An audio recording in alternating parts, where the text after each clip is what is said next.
بسم اللہ الرحمن الرحیم۔ یہ کتاب میں روزگاران میں ایک واقعہ بیان کرتے ہیں، کیونکہ مجھے کل کسی نے کہا بھی تھا تو وہ میں بہرحال یاد بھی رہا مجھے۔ شب جمعہ ہے، کیونکہ یہ ایک عمل ہے کہ بہرحال جو لوگوں کی بہرحال حاجتیں ہوتی ہیں پوری کرنے کے لیے ایک عالم دین نے ایک کتاب میں پڑھا ایک عمل کو جس کا تعلق شیخ بہائی سے تھا۔ شیخ بہائی بہت بڑے عالم دین تھے، فقی بھی تھے، کنسٹرکٹر بھی تھے، آرکیٹیکٹر بھی تھے۔ انہوں نے امام رضا علیہ السلام کا حرم بنایا ہے۔ اللہم صلی علی محمد۔ انہوں نے بنایا، اور ابھی بھی ان کا جو مرکز ہے، ان کی جو مقبرہ ہے، وہ امام کے حرم کے اندر ہے۔ کہتے ہیں کہ جب یہ حرم بن رہا تھا تو انہوں نے جو کام کر رہا تھا اس کو ایک تعویذ دیا تھا، اور یہ کہا تھا کہ یہ جو حرم کا دروازہ بناؤ تو یہ تعویذ دروازے کے اندر رکھنا، پھر دروازے کو مکمل کرنا۔ جب وہ واپس آئے دیکھا دروازہ بنا ہوا ہے، کہا تعویذ رکھا؟ کہا نہیں رکھا۔ کہا کیوں نہیں رکھا؟ جب میں نے آپ کو کہا تھا۔ کہا جب تعویذ رکھنے کا وقت آیا تو رات کو میں جب سو رہا تھا تو میں نے خواب میں امام کو دیکھا۔ امام نے کہا کہ یہ تعویذ دروازے میں نہیں رکھنا۔ کہا ایک دن، 2 دن، 3 دن جب میں نے امام کو دیکھا تو میں سمجھ گیا کہ امام نہیں چاہتے یہ تعویذ دروازے میں ہو۔ تو شیخ بہائی بیٹھ گئے اور گریہ کرنے لگے۔ کہا کیوں رو رہے ہیں؟ کہا میں نے جو تعویذ بنایا تھا نا، وہ تعویذ ایسا تھا کہ کوئی بھی صرف حلال زادہ اس دروازے سے اندر آ سکے گا، کوئی اور نہیں آئے گا، مگر امام نہیں چاہتے تھے۔ کیوں؟ رؤوف ہے، مہربان ہے، یہ امام ہے کہ استاد انصاریان کہ جو ابھی آج کل بہت مریض ہیں، خدا ان کو صحت کاملہ اور عاجلہ عطا فرمائے، وہ حرم میں پڑھ رہے تھے امام رضا کے مجلس، اور بیان کرتے ہوئے واقعہ کہتے ہیں کہ حرم کے خادم نے خواب میں دیکھا کہ امام تشریف لائے ہیں، اور کہا کہ فلانے حرم کے دروازے پہ سائل آیا ہے، اس کی حاجت پوری کرو۔ ظاہر ہے حرم کا خادم تھا، اس کے خواب ہمارے جیسے خوابوں جیسے نہیں ہوتے۔ وہ اٹھا، دروازے پہ گیا تو دیکھا کہ کوئی شخص نظر نہیں آ رہا، ایک کتا ہے۔ جب کتے نے خادم کو دیکھا تو چلنا شروع کر دیا شہر کی طرف۔ شہر کی گلیوں میں گیا، وہ جو نالوں میں جو اوپر جنگلہ بنا ہوتا ہے اس میں اشارہ کیا تو اس کا بچہ پھنسا ہوا تھا۔ جا کر اس کو باہر نکالا۔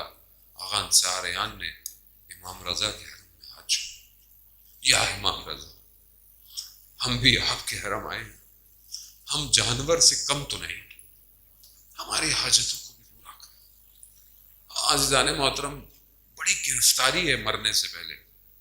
شب جمعہ ہے نا، میں اس لیے یہ بات عرض کر رہا ہوں، قبر بڑی اندھیری ہے، امام رضا روشن کر سکتے ہیں قبر کو، کیونکہ امام نے خود فرمایا جو میری زیارت پہ آئے گا میں 3 جگہ اس کی زیارتوں میں آؤں گا، 3 جگہ میں زیارت میں آؤں گا۔ تو شیخ بہائی سے یہ عمل عالم دین کہتے ہیں کہ میں نے کتاب میں پڑھا کہ یہ ایک عمل لکھا ہوا تھا کہ 10 دن یہ عمل کیا جائے، بدھ سے شروع ہو اور جمعے کو ختم ہو، 10 دن 100 دفعہ پڑھنا ہے یہ فجر کے بعد، یہ عمل کیا جائے۔ 10ویں دن اگر تمہاری حاجت پوری نہ ہو تو شیخ بھائی کہتے ہیں کہ تم مجھے برا بھلا کہنا۔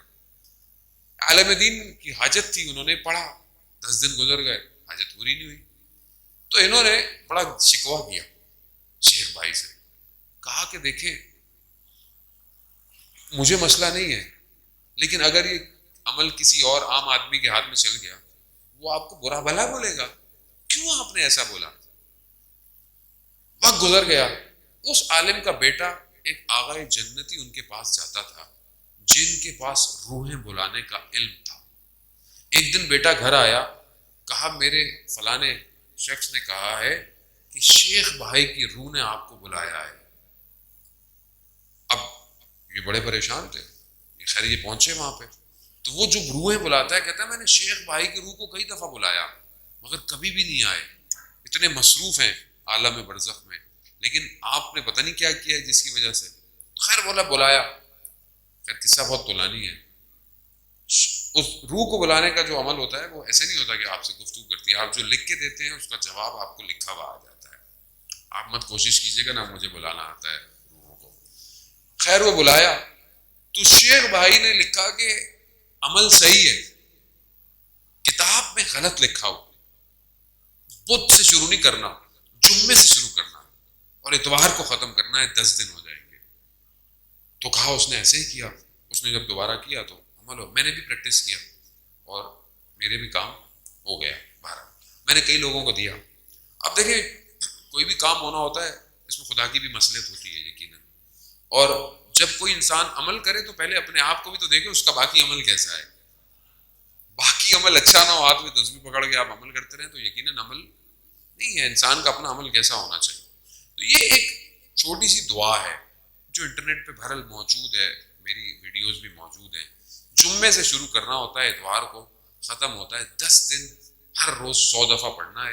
یہ میں ایک دفعہ پڑھ دیتا ہوں، اس کے علاوہ بہرحال یہ آپ کو مل جائے گا انٹرنیٹ پر کہ بسم اللہ الرحمن الرحیم یا مفتح الابواب و یا مقلب القلوب والابصار یا دلیل المتحیرین و یا غیاث المستغیثین توکلت علیک یا رب وقض حاجتی وقف مہمی ولا حول ولا قوت الا باللہ العلی العظیم صلی اللہ علی محمد وآلہ اجمعین.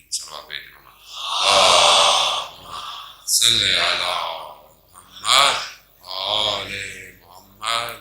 مجھے کیونکہ کسی نے بہرحال کہا تھا تو میں نے اپنا وظیفہ سمجھتے ہوئے نعرہ حیدری.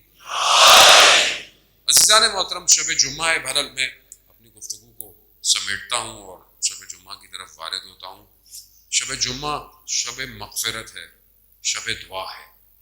اور آج کی رات شب یعنی جمعرات سے جمعے تک، عصر جمعے تک جو ہمارے مرحومین ہوتے ہیں ان کی روحیں آتی ہیں اور وہ ہماری طرف نگاہ کرتی ہیں کہ یہ میرا بیٹا، یہ میری اولاد، یہ میرے جاننے والے، یہ میرے ماننے والے میرے لیے کیا کر رہے ہیں. اور اگر انسان غفلت میں ہو تو یہ روحیں ناراض ہو کے چلی جاتی ہیں اور پھر آپس میں بھی گفتگو کرتی ہیں تمہیں کیا ملا، تمہیں کیا ملا. عزیزان محترم، ہم جس وادی میں رہتے ہیں اس عالم میں عالم مادہ ہے، ہم سب نے جانا ہے. اگر آج ہم اپنے محرومین کو کچھ بھیجیں گے تو کل ہمارے لیے بھی کوئی کچھ بھیجے گا. کچھ نہیں کر سکتے تو ایک فاتحہ، کوئی صلوات، کوئی درود، کچھ نہ کچھ ضرور دیا کریں، کچھ نہ کچھ ضرور دیں. اور یہ جب دیں گے تو ان کو اسی کی ضرورت ہے. ان کو آپ اگر آپ کوئی خیر نیک کام کرتے ہیں، حتیٰ آپ کہیں پر کوئی ایک سجدے گاہ بھی رکھ دیتے ہیں اور لوگ اس پہ سجدے کرتے ہیں، اس کا ثواب بھی انہیں جاتا ہے. کسی کا پیٹ بھر دیتے ہیں بھوکے کا، اس کا ثواب بھی. کسی کو لباس پہنا دیتے ہیں، حتیٰ آپ اگر پتھر کو رستے سے ہٹا دیں کسی کی خاطر کہ نیکی ہے، اس نیکی کا ثواب بھی آپ کے محرومین کو جاتا ہے.